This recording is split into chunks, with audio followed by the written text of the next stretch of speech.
అవి ఏం లేవన్నమాట. స్టోరీ నమ్ముకోవాలి. తెలుగు సినిమా ప్రేమికులు ఎవరైతే ఉంటారో వాళ్ళు వెళ్ళి చూడొచ్చు. అది స్టోరీ అనమాట. ఓవర్గా ఏం లేవు సీన్స్, అయితే ఓవర్ ఉండడాలు ఇవేం లేవన్నమాట. జస్ట్ అలా నార్మల్గా వెళ్ళిపోయింది స్టోరీ అయితే. ఎలివేషన్స్ ఇవి ఏం ఉండవు. There is no more.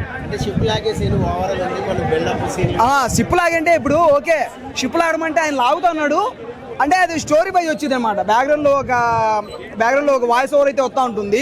Starting నుంచి అదే వాయిస్ ఓవర్ వస్తూ ఉంటుంది. దాని తర్వాత ఎండింగ్లో ఆ వాయిస్ ఓవర్ చెప్తాను అనమాట. షిప్ లాగడం అంటే ఆయన ఒకటే లాగలేదు అనమాట, వెనకాల త్రో దే పుష్ ఇట్. అదే కొద్దిగా ఓవర్గా అనిపించింది అన్నారు. ఓవర్గా ఏం లేదు భయ్, అంటే పడవ మొత్తం లాగేసింటే అది వేరే లెవెల్ ఉంటుంది. షిప్ అనమాట, నాటే పడవ షిప్ అనమాట. షిప్ లాగడం ఒకటే లాగేసింటే అది ఓవర్గా ఉండేది అనమాట. వెనకాల అంటే స్టోరీ బ్యాక్గ్రౌండ్ నుంచి నడుస్తూ ఉంటుంది, మా వాయిస్ ఓవర్ నడుస్తూ ఉంటుంది. సంథింగ్ మన యుగానికి ఒక్కటి సినిమా చూసారా, ఆ టైప్ ఆఫ్ ఏలో ఉంటుంది అనమాట. బ్యాక్గ్రౌండ్లో సోర్ వస్తూ ఉంటుంది, రాజు వస్తాడు సంథింగ్ అలా అనమాట.